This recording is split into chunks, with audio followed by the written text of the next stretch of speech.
If you are a church pianist or you love to improvise on hymns, come join me each week for a hymn improvisation series as we take an individual hymn, break it down in sections, and we look at right hand improvisation ideas, left hand improvisation ideas. And each week I will have a visual that will show you what I am demonstrating in the video so that you can visually see the new ideas. I'd encourage you to have your hymn book so that you can also look at the hymn and learn to recognize those ideas that I'm teaching you in this series. If these hymn improvisation tips are helping you, make sure to save this video, like it, and share it with your friends.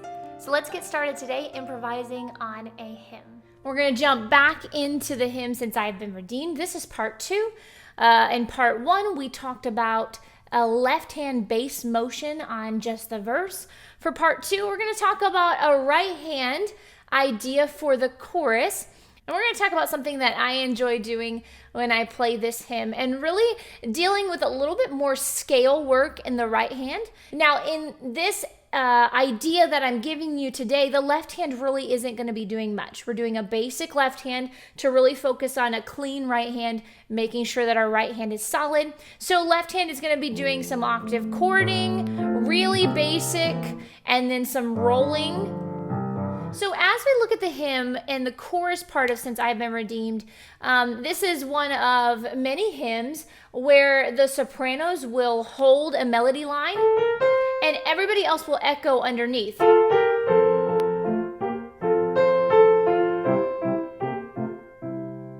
So with that in mind, a lot of times with those echoes, there's the same chord going on. And as a pianist, we need to fill that time with something that doesn't take away from necessarily the echo, but also something that keeps the song moving forward and keeps it full. So for this one, we're going to choose to take an entire scale, one octave, up the piano while we're holding the first phrase. So if you notice, the melody is Since I, and we're staying on that C, and then we're going to come right back to that C, have been re. So because my melody, what I'm holding, and the note that I am right after the hold is the same note, that's going to kind of help me with this scale work idea. Now, I also have to take into consideration how much time is available for me during this hold. So if we add up the time we have available, we have 2.5 beats here for this specific idea or hold. And I want to be able to land on this octave. We can make it longer, and if you become more advanced, you can talk about not worrying about playing the melody on have been re and just focus on landing on the downbeats. But for this one, we're going to take it a little bit more simple. Make sure we're landing on the melody. As we're starting this, we're starting that pickup measure, and then we're going to line ourselves up for the scale right here. Now, I'm not going to start the scale right away with 16ths because remember, I have 2.5 beats here, so I can't get to this too quickly. So I'm actually going to start this with a 8th note, so 4 and 1 and 2 E and 3 and 4 and.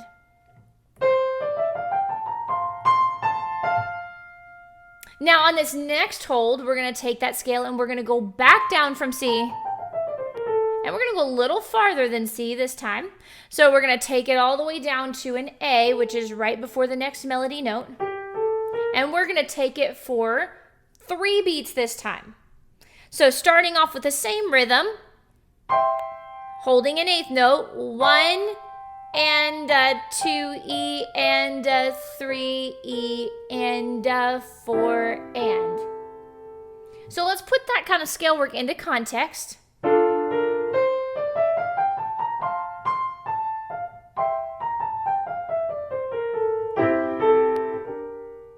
In essence, what we're doing is we're using passing tones, and a passing tone is when we pass from one scale tone to the next and we pass through other notes that don't necessarily belong in that chord, but we're passing through them. And so we're not sitting on them long, we're not changing the chord property, or we're just passing through that chord to add a little bit of variety. We do that often. Maybe you see a melody note in your music and it jumps a third from melody to the next melody and you choose to walk up to that melody, that's considered a passing tone as well, where we're going from one chord tone to the next, but we choose to play any tones in the middle and we're going in the same direction. Now, so if I put that in context with my left hand, we're just gonna do quarter notes with this octave chord pattern. 2, 3, 4, just to keep it steady. 2, 3, and I'm choosing to do a C7 chord here. So let's put it in context. And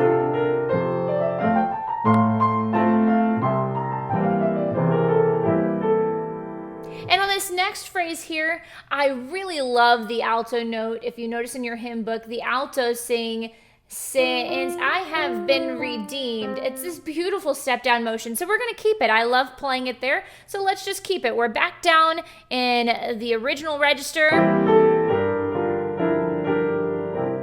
So we're walking that down and adding a few other notes there. And right here we're going to add a little bit of a change. The melody is "Glory in His Name." And we're doing repeated notes. Sometimes when I have repeated notes, I like to do a little bit of a 16th broken pattern with that chord. And so what we're doing there is we're playing the melody, glory, and we're rolling on the chord, which is an F chord. And you can do any inversion you want. You can do any variety. I've chosen to do F, A, C. Hit the melody again. Now the next melody.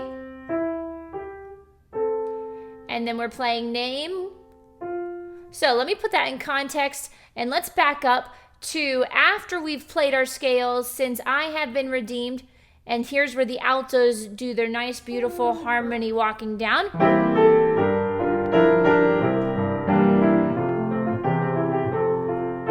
Scale comes back, same idea, same notes. And then a little bit different change. In my right hand here, we're just gonna play what's written. And now we're gonna add this scale on the end. So let's play this whole thing from start to finish with the scales that we've added into it and the other extra ideas.